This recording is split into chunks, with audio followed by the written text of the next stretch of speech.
Game number 1, ladies and gentlemen. Semi-final number 2. Nothing left against LFT. Our first map is starting up, and it is still for the tournament victory, but we already know all 8 teams that are qualified for Division S. Nothing left, and LFT, both of them already made it into the top 8. Well, technically, Nothing Left has to still play this particular match because points are only handed out to teams that actually complete their tournament run. So even if they lose here, they have enough points to make it into the league. But of course, there's also a lot of prestige for all of the teams still on the line. You want to still win the tournament if you already made it to the semis here. But both LFT and Nothing Left will be performing in Division S. So the qualifiers have been a huge success already, and I personally can't wait for the league to start, to be honest with you. But for the time being, we're going to enjoy this. The league itself, by the way, starts on the 18th of March. As some already pointed out, that is a Monday. And that's actually true because the weeks have time throughout the week to schedule those matches, so they're not forced to play on specific times on the weekend, for example. But of course, there's still going to be an attempt to make sure that there's a proper show made around it, so that we have 2 of those best of 5s, one after another. And on top of it, you can already assume that most of those games will also be casted by me and then later on put onto the YouTube channel in case that you can't make it to the live stream. With that said, we're focusing now, of course, on our first map here, Volskaya Foundry, and already when it comes to the bans, we're having Nubarak and also Zeratul banned out against Nothing Left, and they have taken Maiev away. Now, they would have loved to play Maiev themselves. Blake Kitten has already showcased that heroes multiple times, but better safe than sorry. Not giving it over to the French team. As we have Hanzo picked right away for LFT. So the meme machine, they made it in already earlier too, in case that you haven't watched the previous semifinal, which you should have. If you didn't, then you got spoiled now, and that's totally your fault because you missed it. You don't ban Tracer against Nothing Left, and well, you get Tracer. That's pretty much what happens. DAB is sitting there and is already saying, okay, epic, they're not banning my hero, I'm gonna punish them right now. Tyrande and Diablo as the follow-up from LFT though. That's a pretty good draft, to be honest. I mean, you have the Diablo Tyrande stun set up, and you have Hanzo already behind it. In an ideal world, he would probably try and get a little bit more here, maybe even Jaina at some point. But you have now that Tracer against you, and you need to make sure that some of these stuns connect. Now, the added advantage of having Tyrande against Tracer is putting the Hunter's Mark on her. It really helps you to put that damage in and drop her a bit quicker, or at least force Tracer to recall out or retreat with a couple of blinks. So that helps for sure. With that said, Leo already banned out now too, and well, there's no Entomb shenanigans for now. That's sure, especially of course once 20 hits, you don't have that buried alive. But what's the ban on the side of LFT? I mean, you could ban the front line now if you wanted. We already have 2 tanks banned out. Could get a little bit more in here, but off lane, another option for them. Fair, good point. Actually, a really good point. Tassadar has been played together with Tracer and Malfurion already a few times by Nothing Left, and considering how well DAB is doing with Tracer whenever he gets the freedom to roam the map and really put the damage in, banning out Tassadar is not really a dumb idea at all. So I didn't even consider that, even though we saw it just yesterday, that particular strategy. So good point here by LFT, a great ban from their end. Urel and Johanna. That's a sick setup here already. The extra armor coming from Urel, having of course also control over the solo lane. And then with Johanna with extra wave clear with the blinds against the opponent, gives a little bit more safety even to a good old Tracer when needed. And well, with that said, last 2 picks on the side of LFT. French team, a bit more burst damage, more of a punch would be nice. Ooh, double frontline. Thrall and Blaze. Personally, I'm happy to see Blaze here, and he of course gets a bit more value on this map since you can hold the control point for even longer. But yeah, Nothing Left. Final pick for them. A little bit more damage. Are we gonna get... Yeah! Blakidney on Attackers. Alright, getting the Renegade in here and potentially ready to drop Earth on his Diablo with maybe a bit of a punch here, depending on the level 4 talent, the bigger they are. But we have seen recently a lot of In the Rhythm. Ladies and gentlemen, game number 1 of the second semifinal here in the 4th qualifier for Division S. Nothing left going up against LFT. Game number 1, nothing left against LFT. And on the left side, the blue team, Boss on Urel, DAB on Tracer. We have Linked on Malfurion, Zadoon on Johanna, and Blake Kidney on Tychus. The man with, or, well, without the cigar. To the day, we don't quite know why exactly Tychus is not allowed to smoke when so many others are. To the right side of the map, though, it is LFT. We're having Tyrande, played by Banana H, Thrall by Nestib. Dequaza is going for Blaze here in our first game, and Tobos is playing Hanzo with Earth on Diablo. And there's a lot of synergy already on this lineup when you look for it. I mean, first of all, we have, of course, an enormous amount of stuns on this entire lineup. Every single hero here, if you include heroic abilities, will have at least one stun that they can stack around fights, and especially after level 10, that's going to play a huge role in this. So you need to be very careful when you're on the side of nothing left. Especially DAB has to be cautious. His Tracer is fantastic. We've seen that in the past so many times.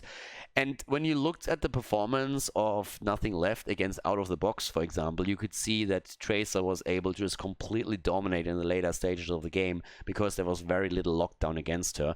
And Tracer, obviously, with the low hit point pool that she has, hates straight up stuns. And as we just said, everyone over here has a stun ready and available. So once Tracer gets locked down by that and the follow-up is there, you will be in a big problem. So this is the biggest issue for DAB here for sure. And he needs to try and play around this. The rest of the team is obviously going to attempt to insist. Zadoon with Johanna can help out a bit through the blinds and also through the blessed shield, just attempting to lock the targets down, create a bit of space, linked with the heals. And we have Boss, which can also create space through Urel. But the situation as it stands is going to be a lot more tricky for DAB. And this is one of those games where he definitely has to show what he's capable of doing. The last few games that we saw him play before the semifinal were a bit easier with the Tracer performance. This is definitely going to be a bit of a true test, especially if Earth at any point even gets to engage with Diablo in the initial stun. The Blaze follow-up is always absolutely brutal when you're thinking about the jet propulsion, and then on top of that, it's not only Nestib with a lockdown, but keep in mind that Thrall is actually just in general really good against Tracer because he can, with his Chain Lightning and especially the Echo of the Elements, the double charge, he has a point and click attack against Tracer, and that means that whenever Tracer is in the fight, you can just get that really safe damage in against her and start poking her low, which will force Link, for example, with Malfurion to focus very heavily on Tracer and the heals, which takes a little bit more sustain away from the rest of the team. So this entire setup that we're seeing here is incredibly dangerous from LFT. And to make things even worse, I mean, we're talking a lot about what Tracer feels about all of this, but if you just think about the remaining heroes, it is a nightmare. The lockdown is brutal, and if there is initiation and also good synergy between, for example, Diablo and Tyrande, the roaming of the two itself is already a massive problem, because the Diablo Shadow Star Charge into the Overpower plus the stun will threaten every single hero. And while we're waiting for this to continue, also a quick reminder when it comes to the actual mechanics of the map. Now, 1 minute into the game, we're going to see those camps down here spawn. So the turret camp to the left, the turret camp to the right.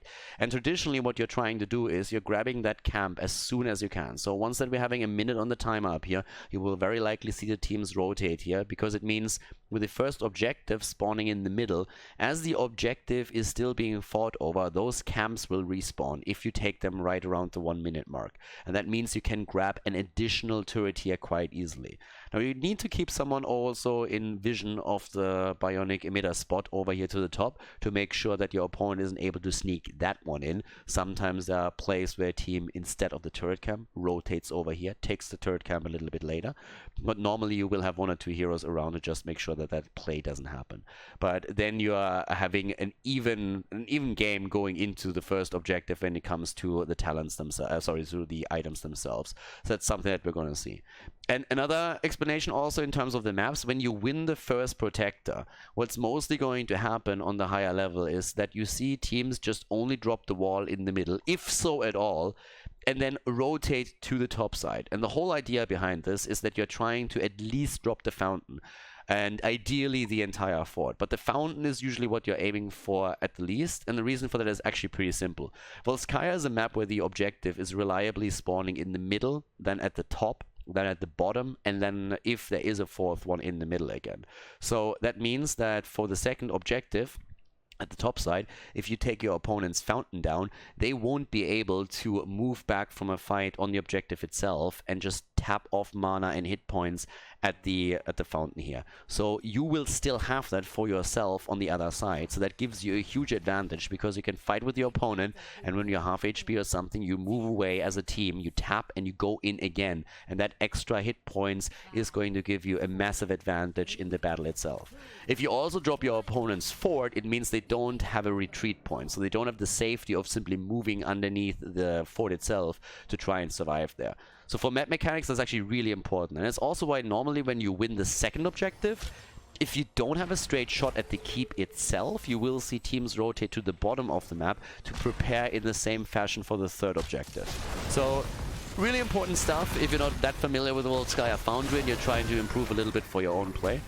But whatever the technical difficulties were, we're now back in action, and you should actually see a lot of what I just talked about mirrored in the game itself now, especially when it comes to the camps. So keep in mind all the engaged potential that we could see from LFT, all the stuns that they have. You already have this little duo with Tyrande and Diablo as expected starting to move together to see if they can set something up here. And now with only a few seconds left until we have those camps spawning, we should actually see someone have the rotation or make the rotation towards the camp, and there it is already. They're starting to rotate over. That's nothing left for you. LFT on the other hand, they are not making that move just yet, but they should soon do that. Owl already spots this out. They see what's happening here, and now to the right side we have the exact same move. So that guarantees that while the first objective is up, you're going to have the camp spawn again, and then another turret for the re-engage. Up here to the top, Blake Kidney is actually starting to attack this already. So far there hasn't been a scout from the red team, and they're actually misplaying this a little bit. They are giving their opponent a pretty hefty head start. Blaze is still locked at the bot lane because the lane was pushed out earlier, so they can't really fight. LFT can't fight for this, and they have to let it go. Smart move here from Nothing Left. They were a little bit quicker on the camp, the first one, the initial one, and they already started to prep here at the top while pushing out the bot lane, forcing their Quasar to stay a little bit longer to catch the experience here. And that means that they are now walking away with a Biotic Emitter too. Level 4 talent, the parting gift. That's of course when Tracer becomes a bit more dangerous now as well. But also having at the same time, top side still being pushed out. Keep in mind that Nestip actually went on level 1 for the Echo of Elements, and he's actually already 15 stacks in. So very, very close to completing this. And in an ideal world, as highlighted in the past, you want to have the second charge, aka the quest completed, around the first objective spawning on the map. So that's ideally the setup that you have. Camps also taken from both sides here, trying to time that a little bit, as you can tell too. So both of them hoping for the opponent to go first. If your opponent goes first and you're delaying your own pick, it means that, let's say for example they pick first and the pick over here gets delayed, it means that you can time it so that the camp is roughly meeting here where the two towers are attacking it too. But in this case we have the blue team taking it first. Thrall starts to rotate down, takes us a little bit later, so that's already a slight advantage when it comes to the top lane equilibrium for LFT. But the start of the actual objective goes to Nothing Left. Tracer's still here, and DAB has made that play already in previous games. Talking about play, trying to make one against Tyrande reality. That's not quite happening. Level 4 talent, by the way, the bigger they are, against Earth, trying to burn him down. Thrall at the top lane now. Could defend this a bit easier. And still has to deal with Tychus on the other hand. But Nestip is completed with his quest and can now start the rotation here towards the middle. And as you can see over here, we have only 16 seconds for the camp. So as mentioned before, during the objective, those turrets are going to respawn. Blaze is making his way in, and this is really the time where all of those stuns are starting to become a bit of an issue for the front line at least. So Dune has to be really careful. I mean, thankfully for him, he has Iron Skin as a straight, so he can at least use that. But if he would start to burn that cooldown a bit too quickly, that would be an issue. And they give this up. They don't want to fight against the slight advantage in items. And now we're having a very, very early first protector here. Problematic is that it's actually getting burned down really quickly. I mean, again, has to move back here already. And now we're seeing the rotation to the top side. To be honest, this is starting to look a little bit iffy, because normally what you're trying to do is you want to at least burn that wall down. Now that didn't quite work, but they're still making the rotation towards the top, as I mentioned before, with the minimum goal being this one, taking the fountain down. So that's what they're currently starting to do here, taking the wall. But look how quickly this gets burned. This protector, also because it was taken this early, doesn't actually do a whole lot. Now it opens still the wall up, and it will make it a bit easier for them to get that fountain if they want to focus on it eventually, which they should at some point. But the protector gets very, very little value considering what you oftentimes see protectors in the early game accomplish. I mean, literally, they didn't even drop this. They have the free shot at it, on the other hand, that they can use later, and they're very likely going to try and do that, but still, great defense here from LFT. Well played by them. And now turrets, of course, focused again. Level 7 talents are ready for both, and with that we're also seeing the Celestial Attunement for Toronto. Getting, of course, that stun removed. Tracer's being in... DAB with a recall as Earth wants to slam him into the wall over here. Gets away for now, but that was, of course, a cooldown burn, and Bay also a very, very close situation. And it shows again how Tracer in this game is a little bit more under pressure. Talking Tracer, she's actually moving in against Banana H. DAB in trouble, trying to get the kill here, doesn't get that, but is able to move away. Here comes the healing beacon on the ground, so they steal one, have to use it, but they still hold the extra one from earlier. So far so good for nothing left. They also have the earlier level 10 with the experience lead that they've been holding. So far so good. Rotation from Blaze already down to the bottom of the map, and look at this. Double turret burned. And that means that all the items that were held by LFT have actually been used here. Whereas Nothing Left only used one healing beacon. So they still hold on to one turret and a healing beacon. Massive item advantage heading into objective number 2. Making up a bit of the missed opportunity of taking down the fountain earlier. But again, with the wall dropped, there's still a chance that they can make a quick rotation towards that fountain and take it down. Okay, Jet Propulsion hitting Tracer. DAB still dancing around here. Now with level 10s on all sides, we're having also Sundering committed to by Thrall, so even more stuns against Tracer if you get that in. Yeah, top side, still fine so far. Down here in the middle of the map, already the damage output against Hanzo, half HP, but Banana H is ready for this. With the lack of, well, I mean, it's not really the lack of stuns. We still have the roots, we have the Blessed Shield from Johanna, but I could have totally seen them try and go into Khaldor's resistance on level 7 with Tyrande instead. Just attempting to... I mean, I would say even for the damage output that you get with Tracer's ult, that would already be worth it right there. Yeah, there's a stun into the wall. As I said before, DAB has to be really careful here. There's a lot of resources used on him, but as you can tell, he immediately was under pressure. All the damage that came through, Banana H always also ready with the trade himself. Now the stack's completed for LFT. A little bit of a tickle damage down here, but at the end of the day, it's about the second objective topside right now, and Thrall is currently dealing with the camp. The level 13 talent would of course be a massive advantage for Nothing Left if they can stall this out a bit more and focus on 1 or 2 more minion waves. And that might be exactly what we're going to see from them. There are certain combos also available now from LFT. I mean, alone the arrow into Apocalypse would be great. Ooh, that's a big one. Here comes the Sundering, trying to isolate the Dune. The arrow, the Apocalypse, and Malf gets hit. They're trying to take him down, but Link survives. Here comes the Quasar, but they go for Malfurion again, and this time he can't escape here. He is dead already. The counter kill attempt from Nothing Left if they're looking for a kill. The triple stun from Tyrande as Banana H connects the Lunar Flare with 3. And without the level 13 talent advantage, they have to stay back, at least for now, wait for Malfurion to come back. No support, and that means that things are difficult for DAB too. They have the extra talent now, and they're trying to grab an extra turret. But LFT is busying themselves up at the top lane with Earth already about to take the next protector here. Well, at least getting the team a lot closer to it. Now granted, Malfurion is back, but are they actually fighting for that? That's the question. They're pushing out the bot lane right now. There's another commitment to the next healing beacon that we're having right here at the top lane. So, meaning another healing beacon in the hands of LFT this time. 64%. Zadoon trying to stall that out a bit longer. Another turret taken. Double turret now in the hands. And that's 13 versus 13, 82%. And they're making the rotation right now. They're trying to make the play here.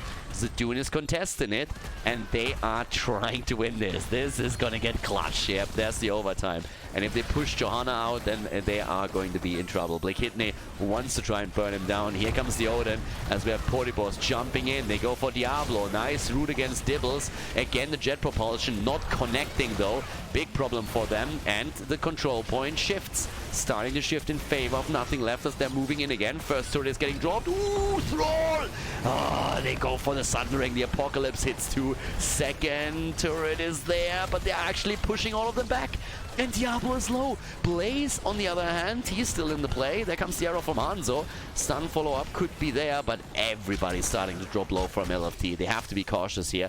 They're starting to lose control over the turning point, but again, it's 99% against 0 right now. So things are starting to become a bit more tricky. Keep in mind, that fountain is still there and hasn't been used by most of the heroes. So these bad boys can still go in again into the fight as we're seeing the re-engage. And exactly this situation, this right here, that's why you try to drop the fountain.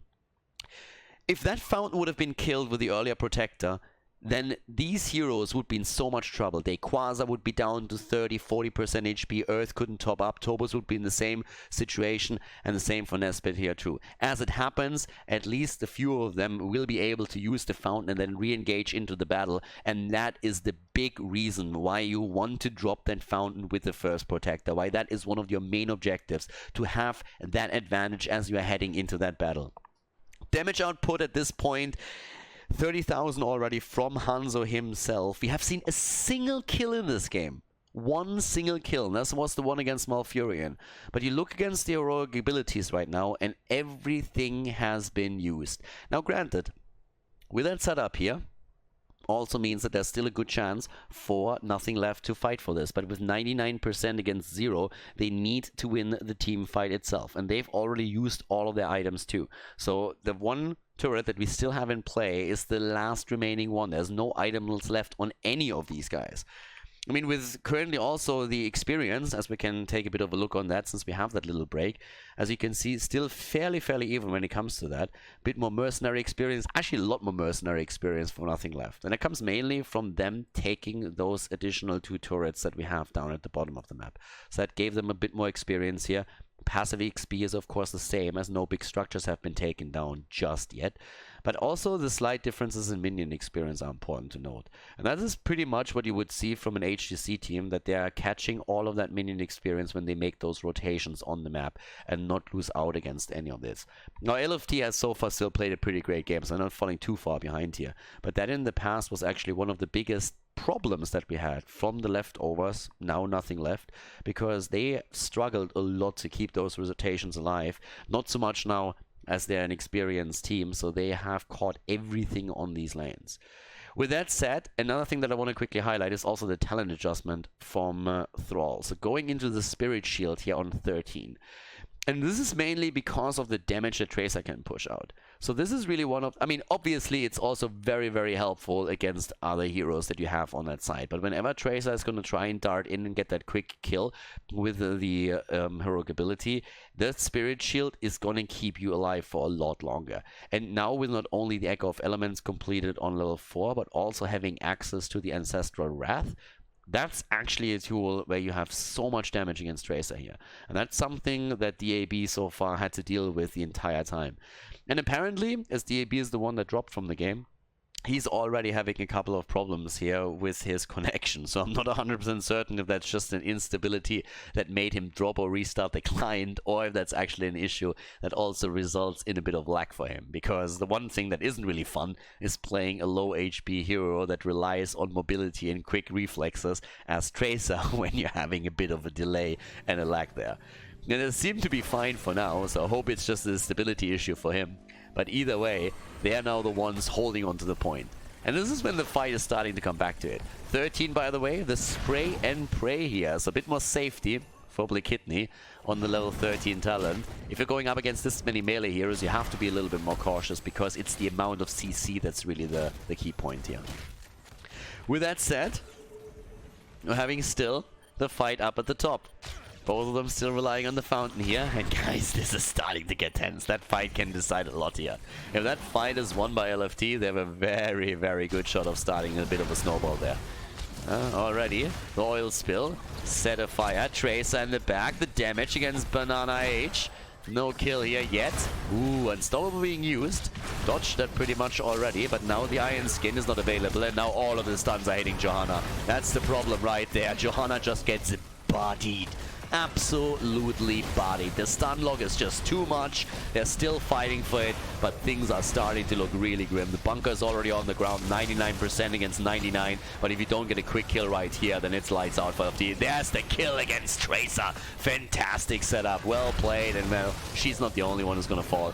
Yeah, we actually see the Protector dropping URL as it falls from the sky. And if you ever had a mech fall on your head, you can probably sympathize right there. But that was one of the funniest kills that I've actually seen.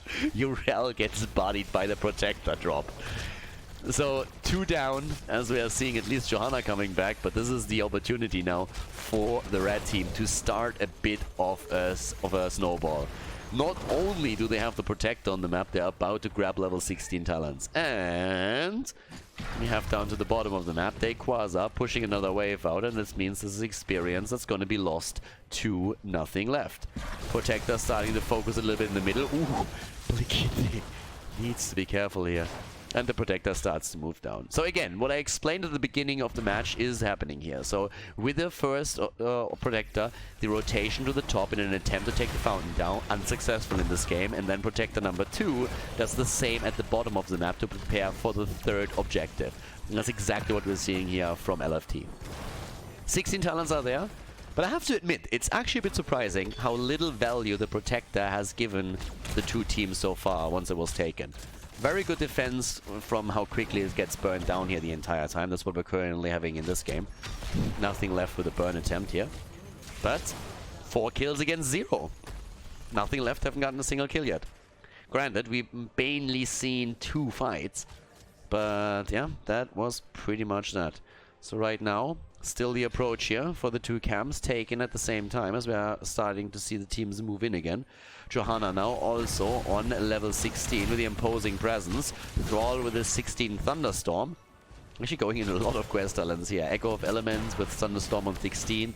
Still going for the Frostwolf back, and here's the fight right there, and both of them are trying to go for it. Once again, Earth with a combo against Mouth. The arrow follows it, and that's the kill. No linked! Oh, Hanzo! Hanzo is able to get it. The bunker is on the ground, and they're going in against Potipos now, but it looks like we're at least going to see LFT take this one. Oh my god, down goes URL, and we're seeing not only Johanna fall, it might be the end of Blikini too. Yep, there they go. All of them eliminated with the exception of Tracer, and of course, DAB steals the bionic emitter away. He's like, yeah, we might all die, but I'm at least gonna get that emitter. Oh, dodges into all of this. Drops again the bomb. But yep, you know why he survived? Because of the level 13. Spirit Shield helps with the survivability. Tracer still falls, and damn, are they getting bodied here. Mass CC for the win right there. And heavy engages from Earth in particular. I mean, Earth is currently just jumping in heavily against Malfurion whenever he can. And Linked is not only getting bullied by Diablo, every time there's a combo around the heroic ability, the next thing we're seeing is the arrow from Hanzo locking onto Linked as well. Great move by Earth, by the way, just charging onto the minion just to get a little bit closer to Malf and trying to go for the play here. Couldn't quite make it happen, but definitely a good attempt, and gets another wall stun in, therefore also completing his level 13 quest. But yeah, 9 kills against 0, a 2-level lead. Not too bad, ladies and gentlemen. Not too bad. LFT with a place here. And well, they took the first fort of the game. We're, by the way, 15 minutes in. Just as we're seeing the first fort fall. Pretty late in the game here. And another quick look at the talents. Well, the damage output more so. Hans on 55. We have currently Tychus on 48,000. And well, Not a single death on the side of the red team. And that also, by the way, I mean, obviously with the heavy melee front line that they have and the survivabilities of the bunker, it's a problem taking them down anyways. But that also comes because of all of those stacks in CC that we have. It makes it very difficult to focus on a target when your opponent just turns around and locks you into the ground here. So yeah, with that said, there's the 20. Just as the objective spawns at the bot lane. Big lead. Big lead now for LFT. I mean, right now, this is pretty much a guaranteed protector. If you don't screw up in a rotation, well, like Thrall, for example, then it is a win. But Thrall might even get away. Yeah, thanks to Sundering and the arrow, he's able to get away. But Nestip taking the aggressive path down here and nearly getting caught. Well, to be fair, he kind of got caught, but then thanks to the arrow and all of those CCs that we talked about earlier, he actually survives. But that could have been the moment when it turns against them. Okay, Earth again with a wall stun, gets the extra damage in, but he nearly getting solo killed by Diablo. Moving down here, and well, with Dequaza and a lot of those things are... Oh, actually, Turbos goes down. DAB with a play. DAB with a play, and able to get the kill in against Hanzo. Is that enough? 66, 67% right now. Is nothing left actually coming back in this? If nothing left comes back into this game, that would be a little bit nuts. 20 talents are there, but nothing left is only half a level away from their own level 20. And now we're seeing them go for the items. They should try and soak a little bit more experience, but it's 30 seconds until Hanzo comes back, and let's face it, it's gonna get really close. This could actually be a comeback. And you look at the map, and as I said it before, 15 minutes in we had a single fort eliminated. And that is still the case. There's still only one fort on the map down, so it's not like there's a massive lead for LFT or anything. They have a big lead in kills, and they also have the level 20 a little bit sooner, but it's still a tricky situation. And right now, Nothing Left wants to wait for 20, of course. They're going in again for the minions. They get that 20, and now they're going to see if they can get that Protector. 91% at this point. Here comes the stun from Tyrande again. But there's the Protector. 18 minutes in. Okay, this is getting a little bit iffy now. I mean, the fort is down. Question is, how much can you get with this? This is the big question.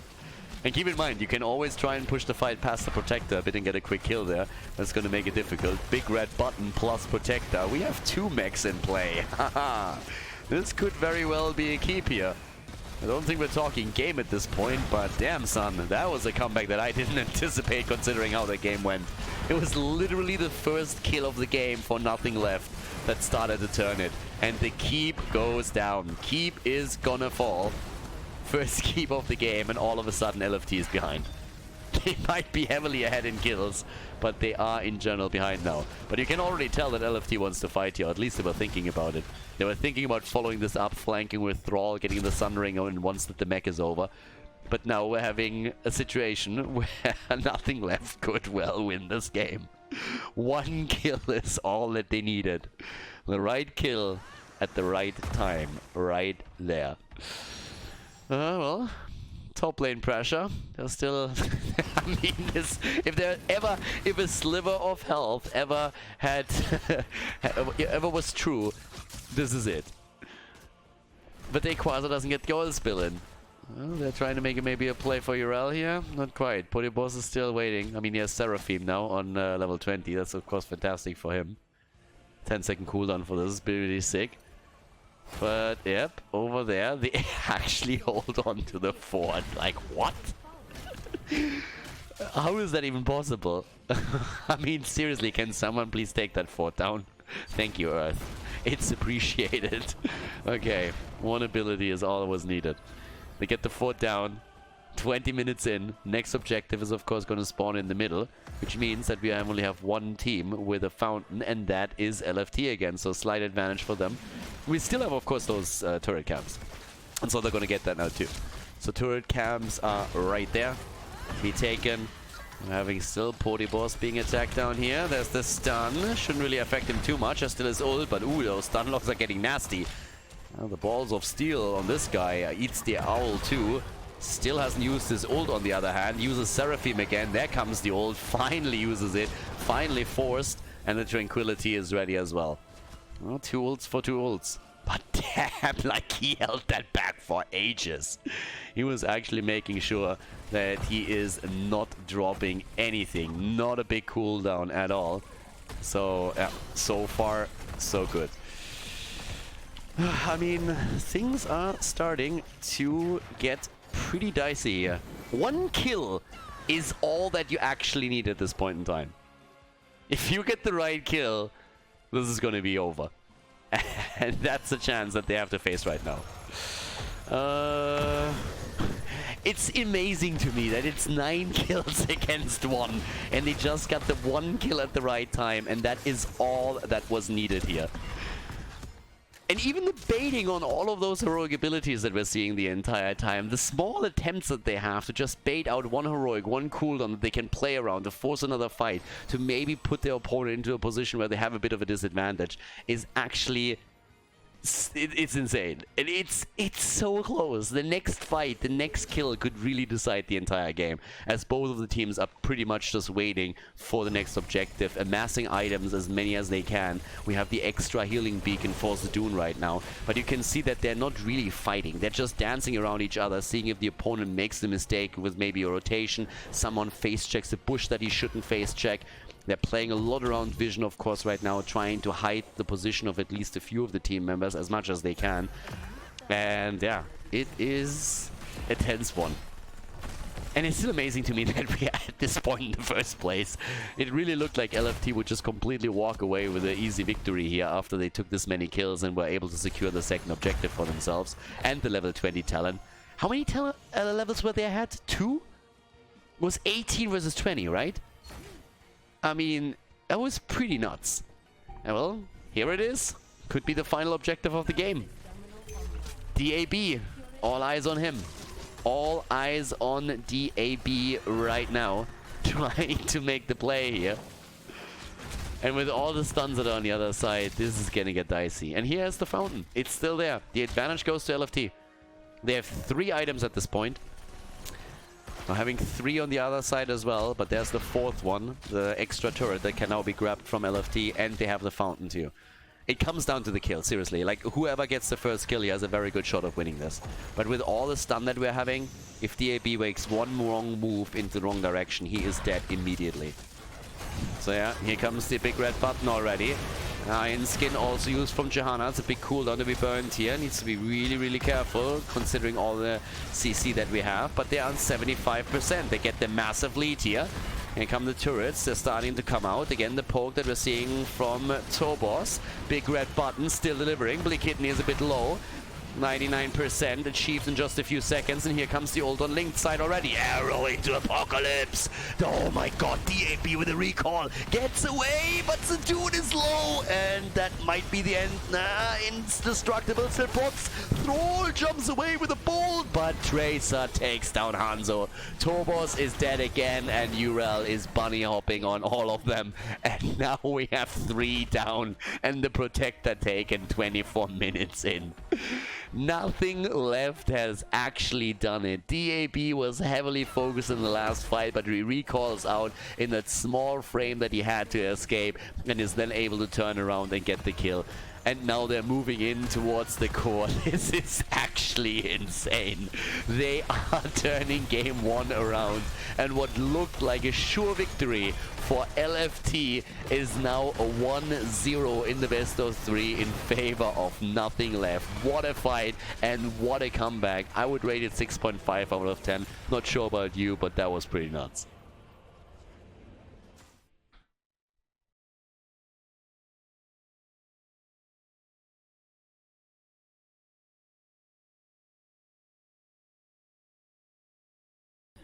Game number 2, Tomb of the Spider Queen. Nothing Left goes up against LFT for the second time, and I still can't believe that Nothing Left is actually in the lead. LFT, they looked like they had this in the bag. Already, from the start, if you look at the team names on the side of Nothing Left, John Paul Diva is DAB, and yeah, the weird assortment of numbers and letters at the bottom, that's Blake Kidney. They had to switch accounts because we had a really interesting lobby bug where once that we had everybody in the lobby, for some reason our hosts, no matter who was host of the game, couldn't start the game itself.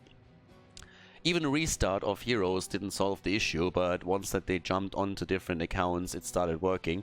So it's a bit of a weird thing here, but we already had those problems in the previous game with DAB dropping a few times, so that might be connected with it. Either way, they jumped onto different accounts, so it's not different players that are playing here, still the same players, just different accounts because of that issue.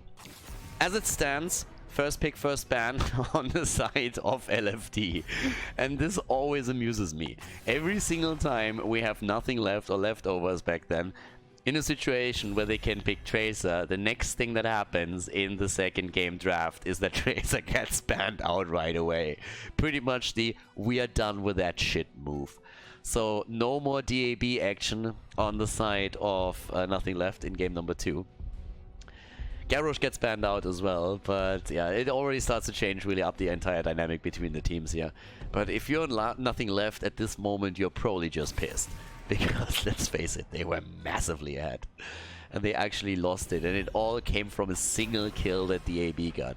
Maiev gets banned again. It is still a first pick on the side of LFT, so in this case you don't want to give Maiev over, but you give them Hanzo again, and they prioritize Hanzo right away once more. Snap locking him in. Double pick now on the side of nothing left. And well, at this point you can already answer the question, what do we have at the front line? Is it a Nubarak composition? And yes, it is. A Nubarak and Tyrande getting picked, so the name of the game gonna be bursts again, and the attempt to take the opponent down through the Hunter's Mark and the stun combos. So obviously your eyes are immediately on Jaina and the question, what happens around her? Is she gonna get banned out? Is she gonna get picked away? Or are they actually going to let her through? Other heroes that you in this case also still have to think about a little bit. I mean, kinda is Zeratul, but at some point you can of course go for a bit of overkill here. So Johanna Malfurion get picked, wave clear focus with Johanna at the front line now. Zeratul already banned. A little bit of a brain fart here on my end. Wouldn't be shocked to see Jaina being banned by LFT. Would actually be surprised if that's not the case. Ring of Frost as a combo is just a little bit too much with the Blizzard coming afterwards and the Cone of Cold whenever you see someone going for that stun combo. So that's what we can expect right now. But that said, there's the Leoric ban. So wave cleared the bot lane, already eliminated. You can still go for Blaze here if you want. You still have Arthas available, even though we're not seeing him as much on the offlane anymore as we did in the past when we had the Nexus games, where Arthas all of a sudden came in really a lot, very reliably, especially with the combo with Reyna. Arthas since then has started to fall off a little bit more. Comes also because Imperius is now oftentimes taken as a main tank or an off tank, depending on what you exactly need. In this setup, for example, he would still fit for nothing left. Especially with them running Tyrande here. And oh my god, imagine my surprise, Jaina gets banned out. Yeah, stun combos and burst damage, it mixes really well, so you're trying to take that away from your opponent. But you also get a lot of burst damage out of a hero like Jaina, Li Ming, if she is able to get the damage through. And he's pretty decent on his Li Ming as well. Poryboss takes Urel, and now we have Blake Kidney on the last pick for nothing left. And the double pick. What are we going to see on the side of the French team? What strategy did they come up with right now? We still need the offlaner, and we need another damage dealer. Could see, once again, Jim Reyna here. Of course, with Jimmy, again, you have to be careful against the stuns, but we also have Nature's Cure. And we see Arthas plus Tychus. Okay. Arthas going to try and lock Nubarak down when he goes in deep. Tychus for the burn there as well. No Jimmy this time. Especially with Arthas, I could definitely have seen Jimmy, but Tychus, of course, has the dash. Can move out there. Blake Kidney, that's the question now. What are we going to see from him? I mean, you can still go Junkrat if you wanted to go for that, but instead we are seeing Jimmy. Jimmy comes in and is going to try and get those auto attacks in against Arthas in particular. Well, any frontline actually. Has to deal with the blinds of Johanna, of course.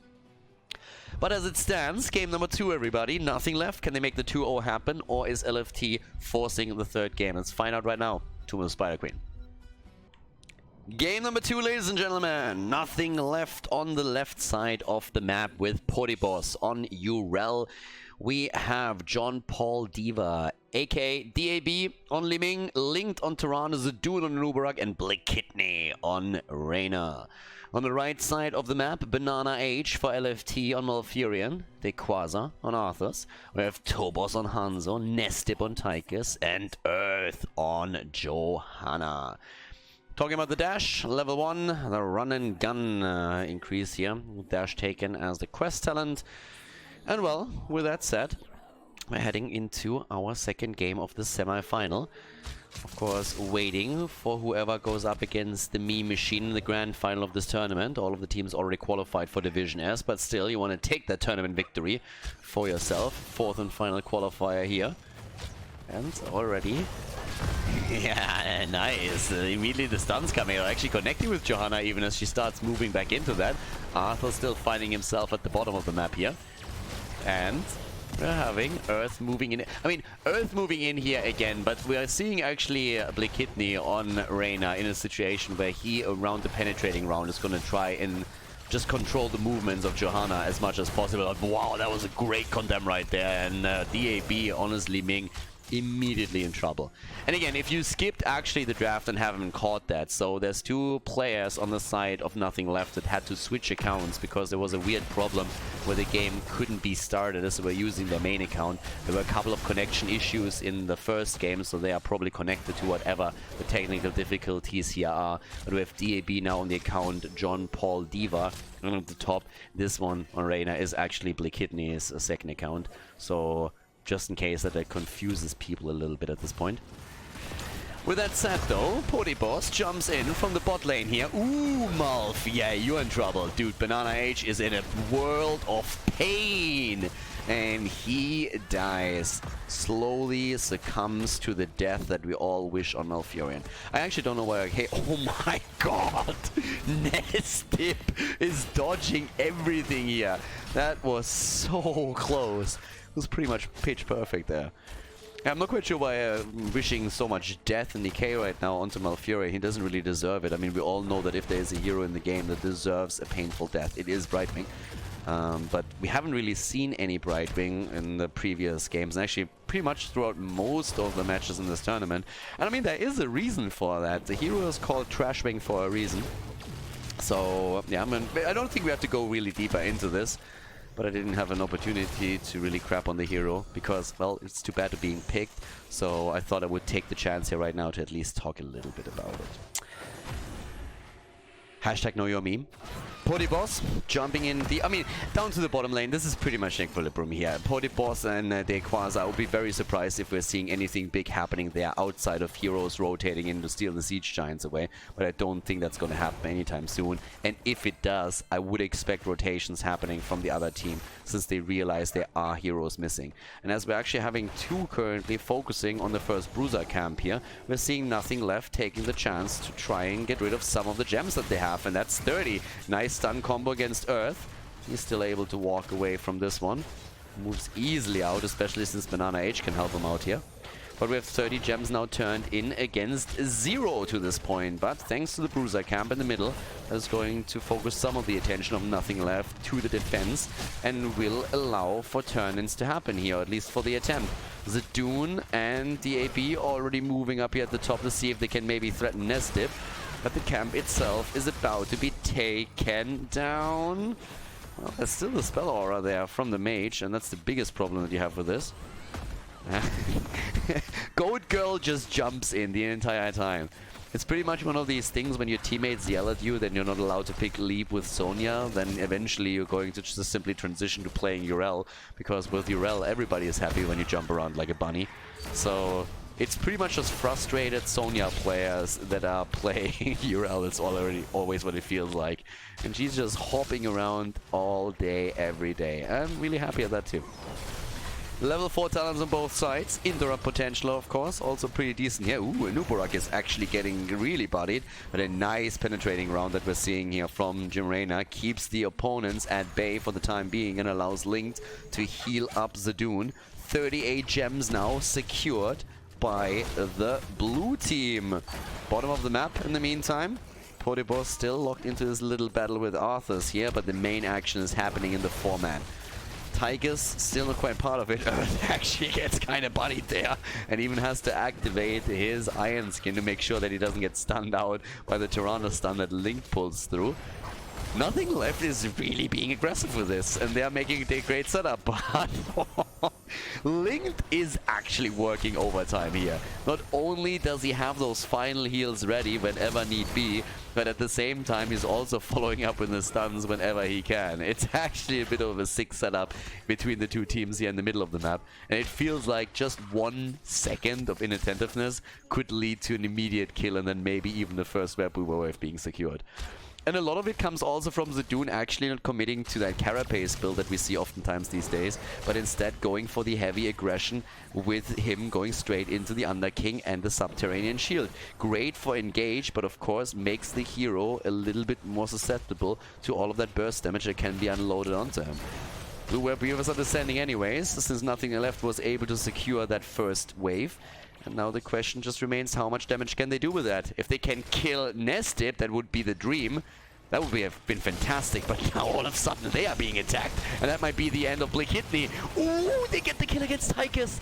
They actually get the Tigers kill, and they are retrieving...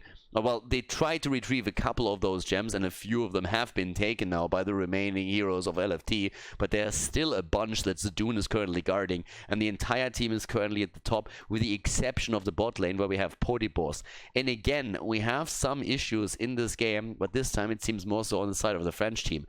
Keep in mind that Earthinist Johanna is way far in the back, so it seemed a bit like they were trying to actually jump onto them. The entire situation came from the attempt to kill Tigers up here at the top, where two heroes funneled in from Nothing Left into this choke point, and then on the retreat the French team was trying to collapse onto them and take the kills here, but Nothing Left rotated in quickly enough to turn that around and get that kill. And with that, just as the web divers come down, that's an issue. And look at Earth. Earth has to escape here. And the stun is hitting, and Malfurion is trying to keep him alive, but if he would have fallen here with 34 gems, that would have been a disaster. The situation is already bad enough as is, but that would have been an absolute lights-out moment right there. Zadoon is heavily attacking this down here. Earth is getting stunned. He doesn't have the cooldown on his trade, and it's really low. Finally gets it back, uses it right away, and moves back out. But this fort is a goner, and that's level 10. Level 10 is there, and already at the bottom of the map. Oh my god. They Quasar with 25 gems. If he falls, and Uberok, the stuns, and that's the kill right there. They okay, that was kind of lucky. Most of the gems fall on the other side of the map, and they can just simply get them. But yeah, the kill is still annoying. And guys, that was the first objective, and they get not one fort, they get two. Normally with the first one you get a couple of towers and that's it, but they just got 2 forts out of this, which is pretty bonkers, to be honest. I mean, this, yeah, not off to a good start, let's put it like that. 2 forts down, 3 kills against 0, bottom of the map siege giants have now been taken too. And we still have the gems in the hands of LFT, so that's that ticket back into this. But if they're losing some of these fights, and oh my god, Nestip is low again. Nestip is low, and Blakitny wants to kill, but he goes a little bit too far out.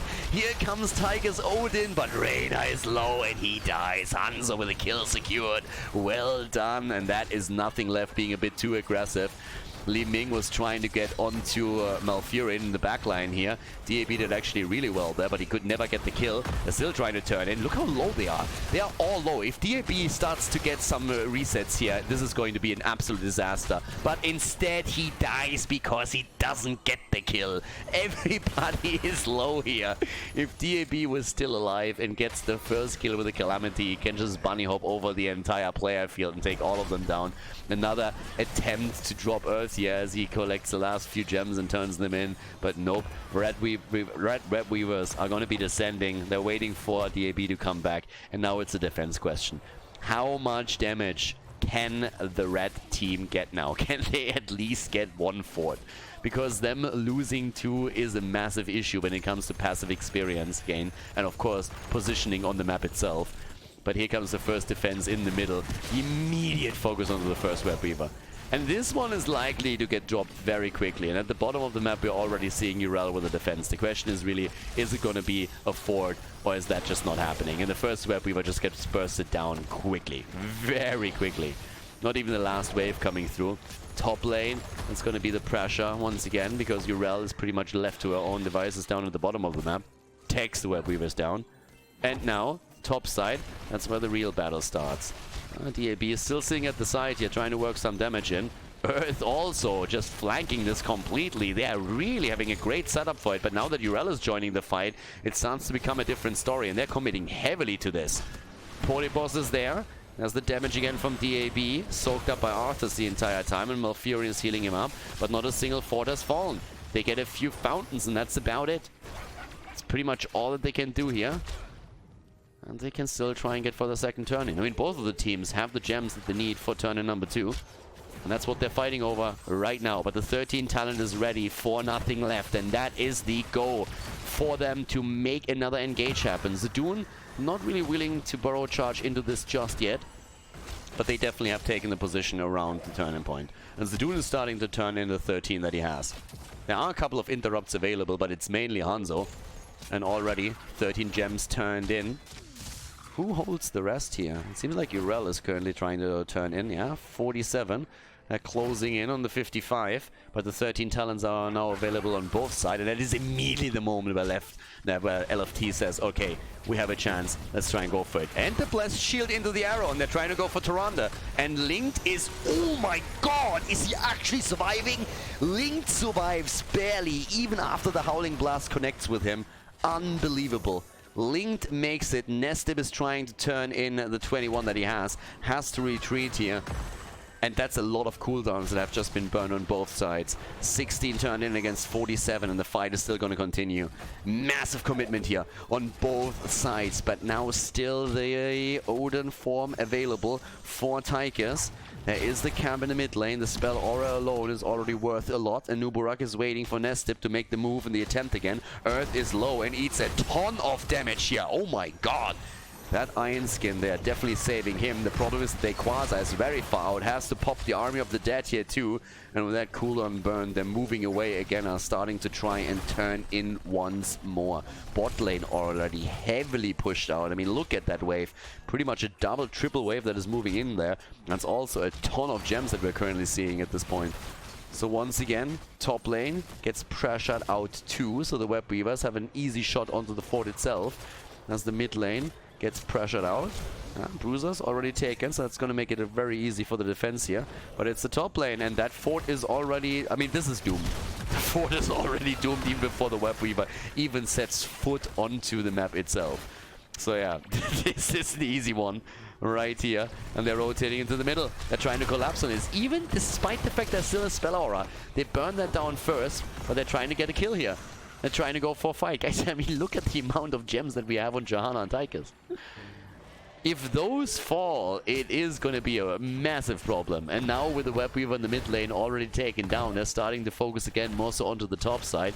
A little bit of damage here in the middle, but it's the top lane that's really the most impactful. Arthas is still at the bottom of the map, trying to deal with the last remaining Web Weaver outside of this one. And the wall is about to fall. Arthas is still doing his thing.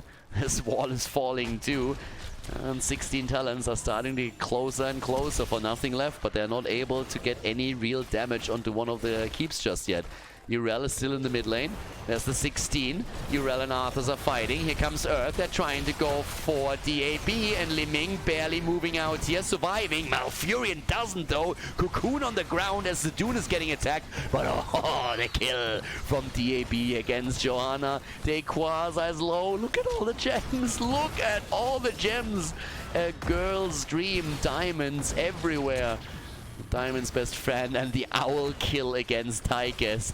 Torbos with 77 gems on Hanzo. Holy shit. But the fort, the keep, they can't save this one. This one is gonna fall. There are too many minions that are soaking the shots here. That's an easy kill. And that's 17 against 15. The big 16 talent advantage throughout the entire fight, of course. One of the linchpins in this battle. But nothing left is far ahead right now. 7 kills against 4. And it's just insane how much they were able to do in that last fight here. And they're also focusing on the boss now. Now this is a bit of an ambitious move, to be honest. But 16 isn't there from their opponent. And the rotation is currently just simply towards the turn-in point. So we're going to see one of these good old trader boss for turn-in procedures, which pretty much soaks up a lot of the gems that you have, but your opponent is maybe not able to do too much yet. The problem, of course, is that the top lane keep is down.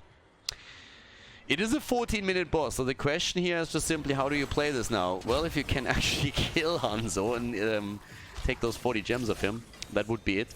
But yeah, boss is currently just led through the top lane. They're not really willing to fight with this. They know that they can deal with the Web Weavers for free.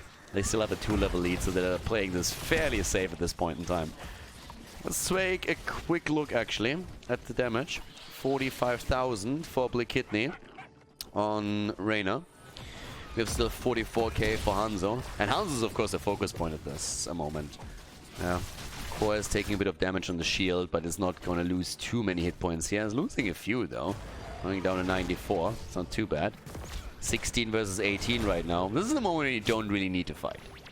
Don't really need to fight for this one anymore. Web Weaver at the top lane, pretty much alone. And this one is not going to make it too far in, but still, it's all about the level 20 at this point. Huh? Well, still maybe trying to get a kill here.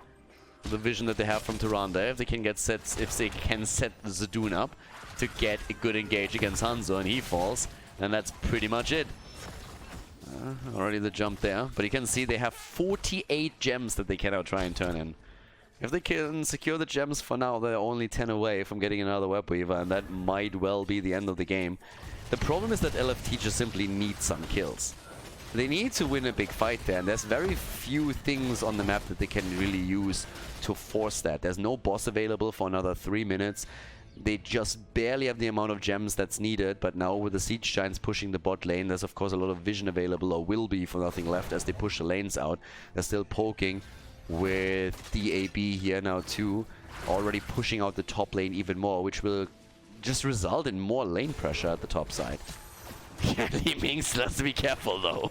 I mean, DAB is pretty sick on his heroes, but he can't get too far out here, because obviously LFT is looking for a fight before level 20. I mean, duh. And they're willing to give it to them. They're willing to give them the fight, and Hanzo is down. The resets for Li Ming. Down goes Malfurion.